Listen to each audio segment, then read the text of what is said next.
Hell of a thing. They're saying Leonardo DiCaprio has fled to Italy to avoid the P. Diddy debacle. There are reports that Diddy has a list of over 200 celebrities that could be humiliated by what he could reveal or worse. Could he take some of these people down with him if he were to testify? And it's everyone, politicians, musicians, models, movie stars. There will be a lot of nervous people thanks to that press conference. How many of those 8 celebrities were close to being underage or potentially underage? 2 males. As the fallout from Diddy's arrest grows, multiple celebrities have retreated to their secluded vacation homes in Europe and beyond, hoping to avoid questions about their connections to the case. It's no surprise, especially after the Miami raid on Diddy's property reportedly uncovered hundreds of tapes, allegedly implicating half of Hollywood in shocking freak-offs. Leading the charge in laying low, none other than Kevin Hart, a longtime nemesis of Cat Williams. Okay, when you hosted for Diddy, did you catch any baby oil? Kevin, come here. Can you go get some girls? Can you get me in the bedroom with some girls? Let's get some girls up here, please. First and foremost, I'm not getting in the bed. You're asking the wrong person the wrong question. That's all your question. Say pause. Don't acknowledge it. Nothing to do with me and Puff. Nothing to do with me and Puff right now. Hold on. Kevin Hart, like many, distancing himself from Diddy after the mogul's arrest and federal indictment. Do you think he's safe in jail? Wrong person. The reason Kevin is getting questioned is because of this newly rediscovered footage of him hosting a Diddy hotel party back in 2010. I'm not jumping the tongue myself. Once everybody gets out, just being late. Did the camera catch that? Got the camera. That is one bikini-clad woman's hair catching on fire in the hot tub. None of the celeb guests at this party have been accused of any wrongdoing. That's my brother right here from day one. Before we get into the actual clips, a shocking new revelation has emerged. An actor claims to have video footage suggesting that Kevin Hart and Diddy may have been closer than anyone realized. At the very least, the footage allegedly shows them sharing intimate moments with the same woman, hinting at their involvement in some seriously wild and unconventional scenes. I have insider information on Diddy and Kevin Hart's involvement. I know this because I was on a TV show with a girl who was actively dating Diddy at the time. There I am. A quick Google search will tell you who she is. This girl was paparazzied with Diddy back in 2022-2023. Obviously, the cast was concerned about her because the Cassie lawsuit just dropped before filming. Now, the first week of filming just had to be Valentine's Day. Now, Diddy's girl got a very expensive bouquet of flowers delivered on Valentine's Day, but she refused to tell anybody who it was from. It's a reality show, so obviously drama went down. Diddy's girl decided to leave the house for a week. So my girl and I decided to break into her room to redecorate it for show purposes. Just playing along with the drama of the show, we were shocked by what we found. Bro, there's no way. Bro.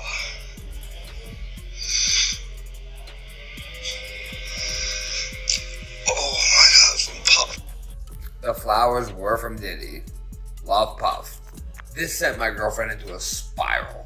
As a woman, she was terrified that Diddy had our address. She let the girl know how she felt and put the card back where she found it. The girl told Diddy what happened, and then Diddy threatened production. So the Diddy girl started screaming at my girlfriend, saying that Diddy was going to sue her because of what she wrote on the note. Worried that we were all going to discuss this sick that he was doing on our TV show. The fact that he wanted to silence a girl that he doesn't even know for writing on a note is absolutely insane. Production then pulled every cast member aside and instructed us to no longer have any Diddy conversation for the duration of the show. Diddy threatened to bankrupt our TV show and my girlfriend. We thought it ended there, right? But then Diddy's girl got mentioned in a lawsuit that came out publicly. When this went down, Diddy's girl happened to be in a fight with another castmate. Now that castmate just happened to be dating J-Lo's ex-boyfriend Casper. Diddy's girl was scared that the other castmate was going to use this Diddy stuff against her during their fight.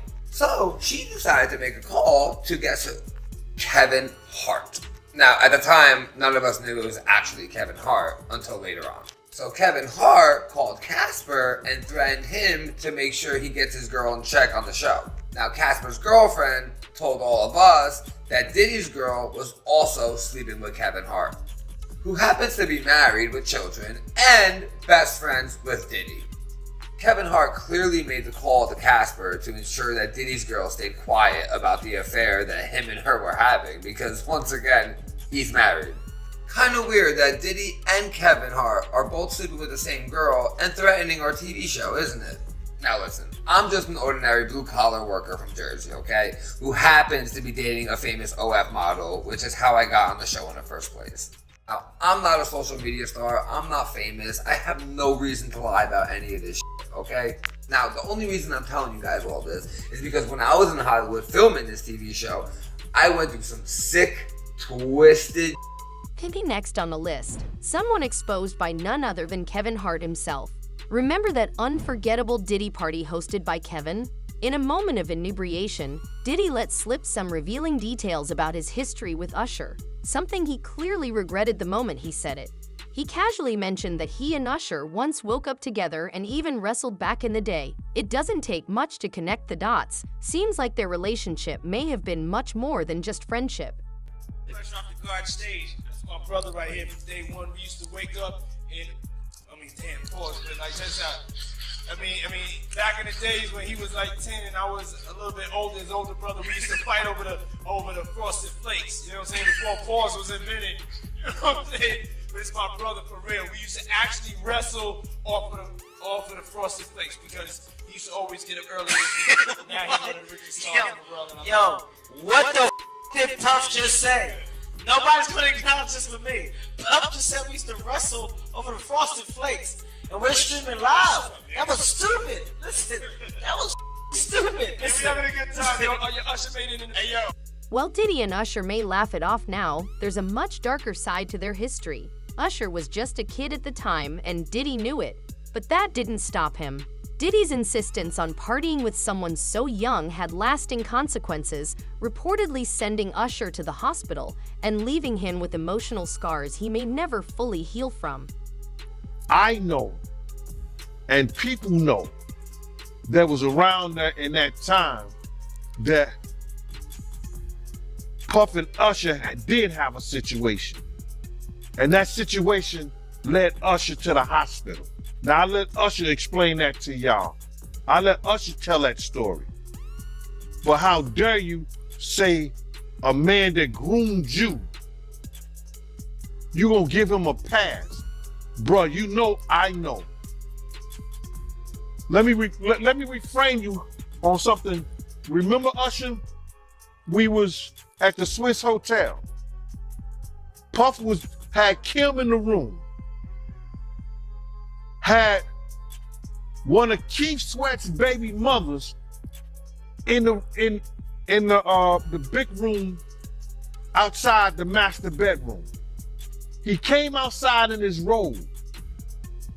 She gave him a fellatio right there. His back was turned to me. She gave him a fellatio. You knocked on the door. I came and opened the door for you. Puff went in the room. You came in the room and kissed that girl dead in her mouth. Now I'm telling that because you taking up with somebody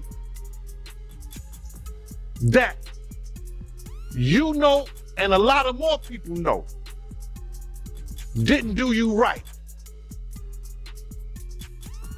when you was at Diddy camp.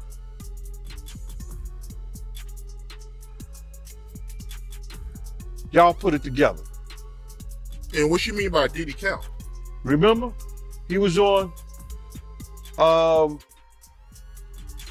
one of the talk shows. The white guy with the curly hair. What's his name? The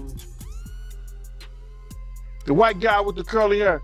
And he said, yo, would you send your son to Diddy camp? And Usher said, no. Ask him why he won't send him to Diddy camp. But yet and still you praise him. Yeah, man, and you said that, I know you can't go into detail, but you said that it was a situation where Diddy sent him to the hospital? Let Usher explain that to you. Let Usher mama explain that to you.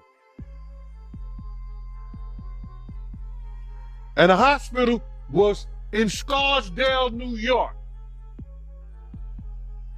The next high-profile figure who appears to have fled the country is none other than Oscar-winning actor Leonardo DiCaprio. Reports suggest he's taken refuge in Italy, a country with notably weaker extradition laws compared to other European nations. His swift exit is raising eyebrows, especially given his long and murky history with Diddy. Could there be more hidden in their past that triggered Leo's sudden departure?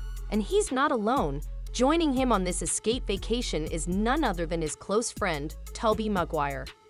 Guys, I taped this interview with Dale Wheatley before the Diddy accusations came out, and since taping, Leonardo DiCaprio has been connected to Sean Combs. Who's the person that's number one on that invitation list? Leonardo DiCaprio. We're going to look more into this in the future, but first, I wanted to share this exclusive interview with Dale where he reveals a lot of stuff about Leo and Tobey Maguire that I really don't think you're going to like. One of the biggest actors in the world is Leonardo DiCaprio. He doesn't like talking about his past, and one guy's got a lot to say about that. Welcome to Popcorn Planet. I am Andy Signor. Ages ago, I did a video over on my channel, Hugging the Cactus, where I met this individual, Dale Wheatley. So glad to have you back on the show, sir. Welcome to Popcorn Planet. Thank you. I'm so glad to see you. You look amazing, and I cannot believe how far you've come. It's amazing. I can't. Oh, both of us, dude. You just got a book. You're on it. Let me recap the audience because we got some juicy stuff to tell you guys. But Dale and I are reconnecting because it's been a while. Dale Wheatley was a writer-producer on a film that you may have heard of. It's one of these indie films that really got a lot of people talking, and it was called Don's Plum. If you're unfamiliar with this film, we actually did a piece on this over on Hugging the Cactus a while back. Dale's here now because he's now written a book that we're here to promote. I want to make sure you guys check it out. It's called Too Real, a Hollywood Memoir. I thought, you know what? I made a really good sizzle of you last time we did this. Let's reintroduce folks, because not a lot of people saw this video. You can watch the whole interview there, but how far we've come. Here's the setup of what happened to Dale. This is Dale Wheatley, a filmmaker who scored the ultimate dream of making his first feature film, starring his friends, slowly rising stars Leonardo DiCaprio and Tobey Maguire. The film was Don's Plum, a black and white slice of 90s life that was poised for success and accolades, but instead got served court orders by his own friends, blocking the film's release, destroying friendships, and canceling careers. These guys, were my friends. I feel so betrayed. The effort to stop the film was led by Tobey Maguire. He gathered all of their mutual friends, including DiCaprio, and laid out a plot where Dale was allegedly planning to embarrass Leo in the press if Tobey didn't support the movie. Dale vehemently denies this, and it does seem odd Dale would attempt to badmouth anyone in the press when Miramax was already bidding for the film. In fact, a Premiere Magazine article on Don's Plum, published back in November 1998, confirms this, when Jason Blum of Blumhouse fame, who was a Miramax executive at the time, confirmed that Miramax wanted to buy Don's Plum, and that DiCaprio's rep wanted Blum to warn Miramax boss Harvey Weinstein that there would be consequences if they went ahead with the acquisition. Based off of untrue and nefarious statements from Tobey Maguire, DiCaprio went against. Oh my God! Sorry to pause it. I gotta look at that. Look at that smile. We're gonna get there. The evilness of Tobey Maguire is coming, but just wanted you to see the backstory. And especially when you hear the audio on that. Yeah. Excommunicating Dale from the industry that he loved. The effects of that still hit Dale to this day. In 2014, he had gotten interested in one of his projects from a big-time Hollywood producer. As soon as he found out about Don's Plum, he opted out of the project, stating he couldn't afford to get on the wrong side of DiCaprio. Dale recently decided to set the record straight and release the film free at freedonsplum.com. I was excited to talk to Dale directly to finally allow him to share his side of the story and what he's learned over all these years. I'm Andy Signor, and that was Hugging the Cactus. Now, things have changed. Popcorn Planet ended up being the thing that took off for me, so I'm so glad to give you a platform once again, Dale, because your story was an important one. And guys, I wanted to give you that backstory so you could see, these were hurt feelings, friendships that were destroyed. Art was kicked to the curb. There was a lot of stuff that went wrong. And it also speaks to the abuse of power. And all of this now, it's been 10 years in the making. Dale finally has a book out there that details the whole Hollywood memoir of this experience. And I'm glad to get into it. So Dale, look, I know you got to sell this book. We got a lot to say. We don't have a lot of time to say it. But I want to help people understand there is some salacious stuff in this book. Now, what I loved about the book, guys, and Dale, you told me the preface is really amazing. He sort of explains this right out the gate, how everything's true, and you didn't even seek out lawyers because you're like, bring it on. I'm going to stand by what I believe. And you also go in and really explain why you're doing this book, how to help you get through this, to call out the abuses of power. In breaking news from CNN, Ellen DeGeneres has reportedly left the country just days after Diddy's arrest. Known for hosting extravagant Hollywood gatherings where Diddy was often a guest of honor, Ellen's long-standing ties to him are now under scrutiny. Diddy made frequent appearances on her show, a platform that likely helped maintain his public image and steer clear of controversy. However, despite their seemingly close relationship, Diddy let a few secrets slip on her show, hinting that their connection may have been more than just friendly. Many have speculated that A-list celebrities who have spent time with Combs over the years could be getting subpoenas even as we speak. And one of the biggest names now getting extra scrutiny is Ellen DeGeneres. So between 2006 and 2022, Combs appeared as a guest on DeGeneres' daytime talk show more than a dozen times. 17 times! I've been on the show 17 times! And during his first appearance in 2006, Combs wasn't really shy about sharing private details. I'm definitely a nighttime person. What time do you stay up till? I stay up till like maybe 6 in the morning. I'm back up at like 10:30, 11. 6 in the morning. What do you do every night till 6 in the morning? You don't go to clubs every night. No, I mean, I make love a lot. And,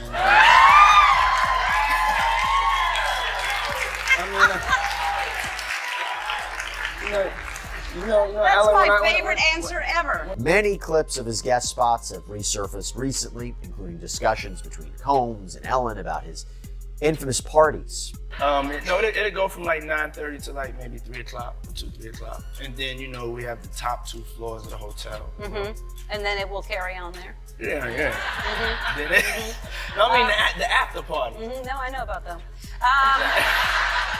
And years later, Combs said he wanted to attend one of Ellen's parties. You know I have to arrive fashionably late. All right. Not too late, though. Not too late? Not too late, please. What time would you like me there? I'll tell you later. Okay. But not too late. Because, once you get there, the party really starts. Yeah. You know what I'm saying?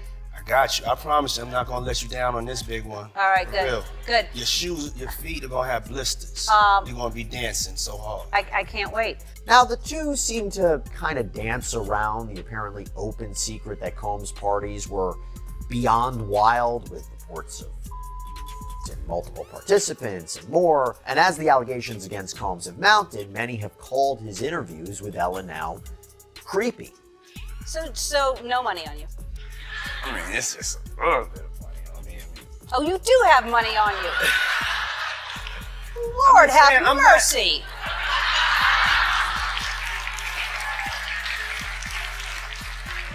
Where are you going after this? It's all 20s. Where are you going after this?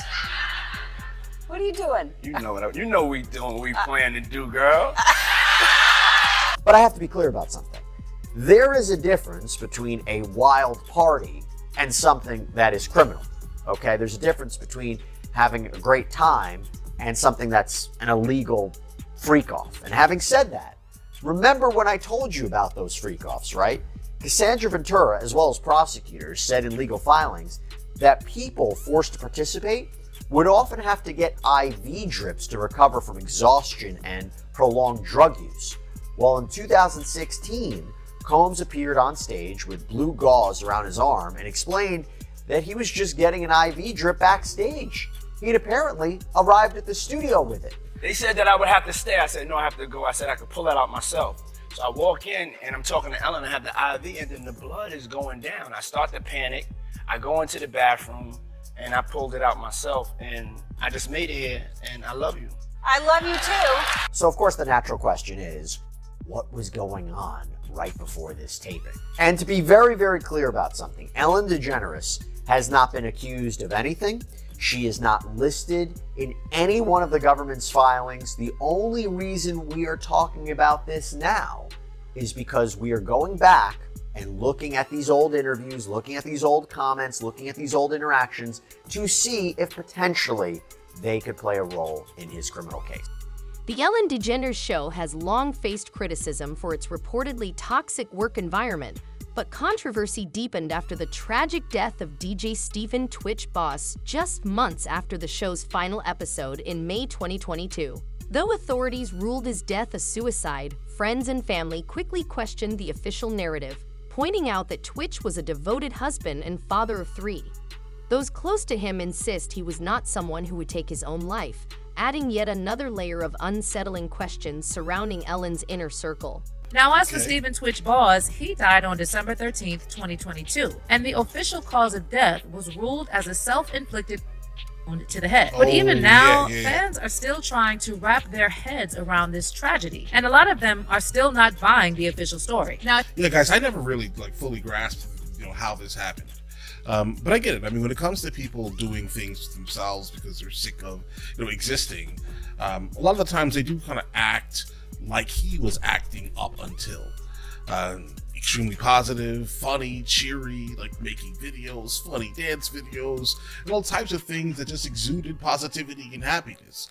But in all actuality, that is obviously a mask, completely a mask, for him to do what he did. Here's what allegedly we know about Stephen's passing. On Monday, December 12th, he left his home on foot and checked into the Oak Tree Inn Motel in Encino, Los Angeles. Just a quick 15-minute stroll from the house he shared with his wife Allison and their 3 children. The next day, Allison freaked out when she saw that Twitch was gone while his car was still in its place, and she ran to the local police station begging them to take Twitch's disappearance seriously. Allison told the police that something was off because Twitch never went anywhere without his car, and several officers followed Allison back to the house to look for clues about Twitch's whereabouts. But shortly after, the motel where Twitch had checked in the previous day called the police and said they found Twitch in the bathroom of his room. But despite the official ruling on the cause of death, fans had a tough time wrapping their heads around the idea that Twitch would do this because he never once shared that he was struggling with anything. And at least from the outside, he seemed like a genuinely happy person who adored his family. In fact, not too long before he passed, Twitch and Allison revealed that they were seriously considering adding another little one to the family.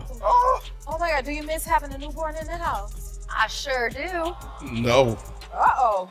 I think we'd love to start trying for another one. Oh. Yeah. Wait, what? How you feel? Look, she said she missed it. Well, how you feel? No, listen, Guys, here's the thing. Listen, kids are amazing once they actually are older and can speak. I would say 5 and up. Anything from 0 to 5 is completely miserable in your household. I mean, you can lie and say you like that, right? But you're wrong. It's terrible. What is the point? Can we just fast forward? I would love to fast forward kids to 5 years old at least. No, but we really do. I love the little babies. I love them, and to be quite, it's a constant conversation. Also, what's amazing about celebrated their 9th wedding anniversary just 4 days before Twitch's tragic passing, and Twitch shared this sweet tribute to Allison on IG. To be clear, just because someone looks happy from the outside doesn't mean that they're not struggling in private, and depressed people are often good at masking their symptoms, even in front of their loved ones. On the other hand, a lot of people felt something seemed off about the official narrative of Twitch's passing, especially the part about this mysterious note he left in the motel room. It was initially reported in the media that no note was found at the scene, but law enforcement sources later confirmed to TMZ that Twitch left a note in which he alluded to past challenges, but they didn't disclose what kind of challenges Twitch was referring to. And even with the note and the official autopsy report, many fans are still saying there's way too much fishy business surrounding Twitch's death, and they're just not buying the idea that he would leave his family. And now that Ellen's friendship with Diddy is in the spotlight, some sources are speculating that Twitch was being blackmailed with something. Now let me be clear, there is no proof that Twitch himself was close to Diddy or attended any of his parties. They checked around Twitch and Allison's home looking for any clues. The 911 call from the motel had come in just shortly after Allison had contacted the cops, so that's how this all came together. Diddy's story wouldn't be complete without mentioning his longtime accomplice, Jennifer Lopez. Back in the 90s, she was allegedly instrumental in helping him evade charges for a nightclub shooting, shifting blame onto rapper Shine and even reportedly acting as a gun mule. Now, with the feds revisiting her involvement, it seems history is coming full circle. And right on cue, J-Lo has conveniently left the country, seemingly to avoid the fallout. There's a lot to unpack in Lil Rod's lawsuit, and several celebrity names that are dropped too, like Prince Harry, Cuba Gooding Jr., and Jennifer Lopez.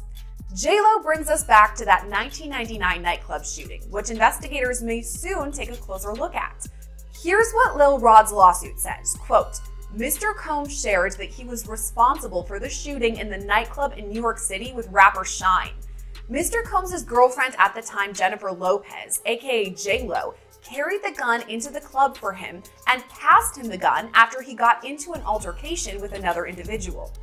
Another huge name that was dropped in this civil suit is Jennifer Lopez, or J-Lo, who was dating Diddy at the time, and according to Lil Rod's lawsuit, she carried an illegal firearm that was used in the shooting. Now, she was charged at the time, but then those charges were dropped. What does all of this mean for J-Lo? Is it possible that the feds are already talking to her?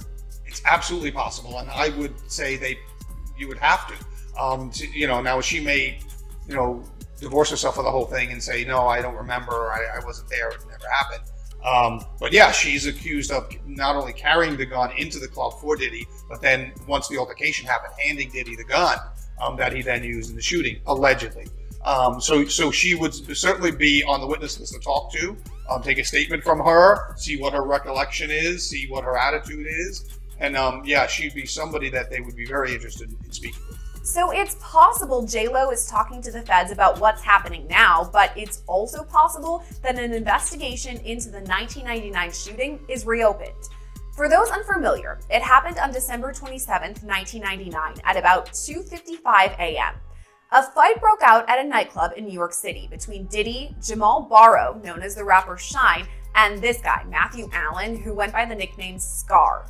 Guns were drawn and 3 people were shot. No one suffered any life-threatening injuries and the victims were not involved with the fight.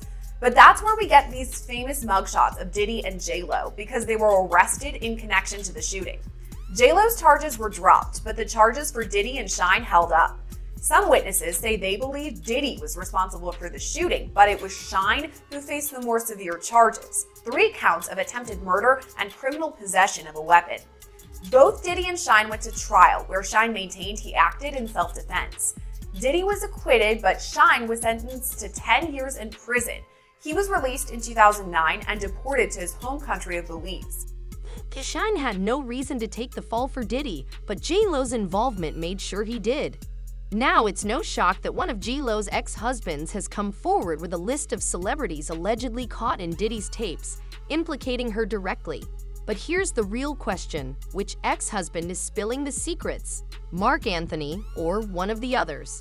J-Lo and her involvement with Diddy, what do we know? I wish J-Lo herself would come out and say what she knows, and she's just not. And that just makes her a little bit more guilty in my eyes. How can you not even just condone the Cassie video, J-Lo? It makes no sense. Well, now her first husband, Ohani Noah, is out there speaking up about the singer, blaming Diddy for the divorce. We're going to get to more of his opinions regarding the freak-offs and some Diddy information. But he explains during the fallout of their marriage, he alleges that part of the divorce was Diddy's fault. Lopez had begun working closely with Combs in New York on her debut album On the 6th. Meanwhile, Noah was in LA working at Lopez's Pasadena restaurant, Madres. There in that distance and that separation was where the deception started, he stated. Shortly after the divorce, Combs and Lopez stepped out as a couple in 1999. They dated for 2 years before splitting in 2001. But here was happier times with Ohani and J-Lo. They were first husband from 97 to 98. Noah also alleged that Lopez had blocked him from landing TV gigs. I would ask Jennifer, what did I do to you that you have taken me so to court? You have accused me, you have lied, you have created false things about me, and you have called several companies to throw me out, and different television networks not giving me work, he recounted. Lopez's representations never spoke up. But yeah, what's going on? What is up with this relationship? Now, I wasn't there, I don't know, but Ohani's going out even further. In a new post he put out in social media, on Instagram, this was actually a couple weeks ago, but more and more claims have been coming up. I wanted to sort of connect them all together for you. But he responded, not only saying that he was part of the freak-off parties, but let's just read what he wrote. So here he was on Instagram. Now, you can read it in Spanish if you want there. I'm going to read it in English here. I'm not on the list. To those people and media outlets asking if I ever went or participated in that piece of Diddy's freak-off parties, no and no, never.